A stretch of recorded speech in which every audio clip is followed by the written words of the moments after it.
The situation between Russia and Ukraine has receded a bit in the news at least, but don't believe that that means that it's not as potentially dangerous a situation as it actually is. In response to some operations by Ukrainian forces against pro-Russian separatists, Russia has begun conducting military exercises near the border with Ukraine. And when I say near, some sources are saying it's up to just 1 mile away from the border. And so if Russia was trying to intimidate the Ukrainians, I don't think they could do anything more than that. But there are some other updates of things that have happened that are going to potentially lead to more conflict in the very near future. A Ukrainian Army Mi-8 helicopter has exploded at the Kramatorsk aerodrome. It was shot in the fuel tank with a rocket-propelled grenade and exploded. The pilot was able to get away. We don't have any reports of any deaths, but the helicopter has been destroyed. In addition, a team of military observers has disappeared and is not able to be contacted right now.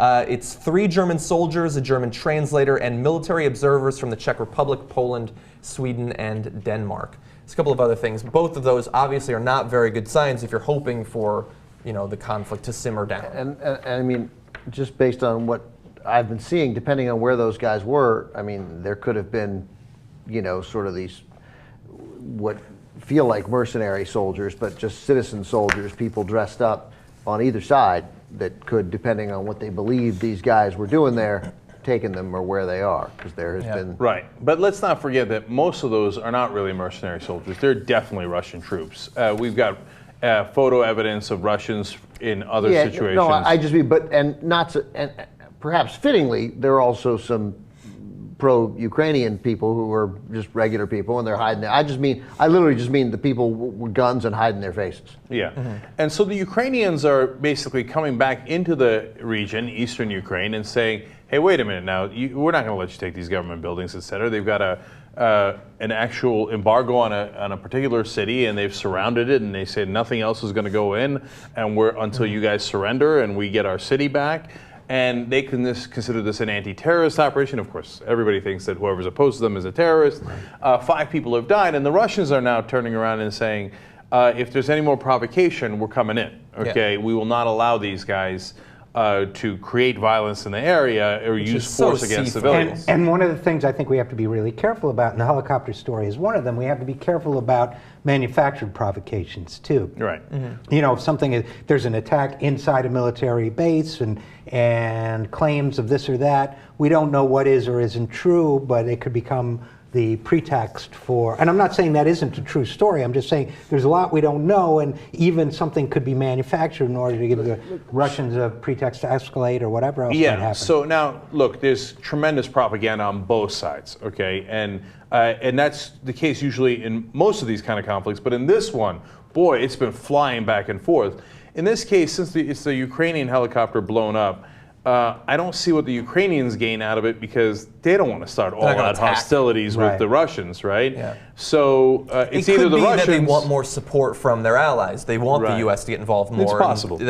So what you say could be entirely true. And I'm not saying that's the case, but I also, if the Russians have in fact fired a rocket at a Ukrainian helicopter, that would be an amazing escalation too. So I mean, there are a lot of things we just don't know, and that's my point. And are the pro-Russian thugs who've already killed some people, are they just pro-Russian thugs given an opportunity because they're thuggish by nature, or are they acting under some kind of command? So there was a great article earlier about this where they explained that, look, these were like 2-bit guys in the areas at the time that had almost no support whatsoever.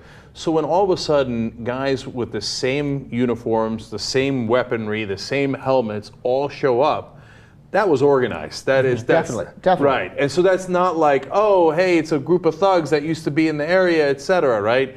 No, it's coordinated. And when they are coordinated, there's some captured audio indicating that the Russians are saying, hey, look, you're going to do X, Y, and Z. You're going to put a guy with a Ukrainian accent in front to do the press so that it seems like it's a local population, etc. And don't do X, Y, and Z.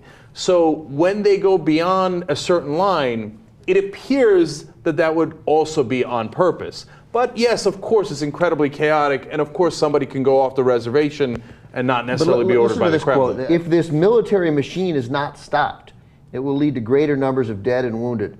planned exercises by NATO forces in Poland and the Baltic countries do not foster normalization of the situation surrounding Ukraine either. We are forced to react to such a development of the situation. Like, by having military exercises. If this military machine is not stopped, like I read that quote and I was like, no, wait, who says that? That can't be right. That has to be a Ukrainian or someone talking about the Russians. But that's the Russian defense minister. Well, it's almost like when people talk about the military machine can't be stopped, it's almost like they're talking about a mechanical device that has a life of its own. And we have no moral, we don't operate it. We're not the people inside it. We're not, it just, you push that thing, it's going to chop your head off, it's up to you. Right, out of my hands. And that's a stance of somebody who may be looking at reasons to escalate war. Right, and a common tactic of aggression is to say we were forced to react. Yeah, totally. We didn't want to, but after we did a lot of provocation and someone dared to fire back, well, we had to roll our tanks in and take half your country. So, and by the way, the context of this is very important because remember they did a deal and John Kerry shook the hand of the foreign minister, Russian foreign minister, and I said on this program, I said that deal, that's a picture they're going to regret, right? Mm-hmm. That deal is nonsense. Putin is not going to stop. And since they've made that deal, Putin has carried out none of it. None of it. Yeah. So now John Kerry and President Obama are threatening left and right saying, look, man, we know you're not doing it, and we're going to do sanctions any day now. You don't have weeks, you have days. And so I don't see this Russian military exercising stopping anytime soon. Yeah. I think we're going to go to war. I don't mean we as in the U.S., but in that area. The Ukrainian government is now talking about how the Russians are going to start World War III. That's obviously hyperbolic, but not by that much. I mean, they just took NATO, the people from the OSCE mission, the military observers are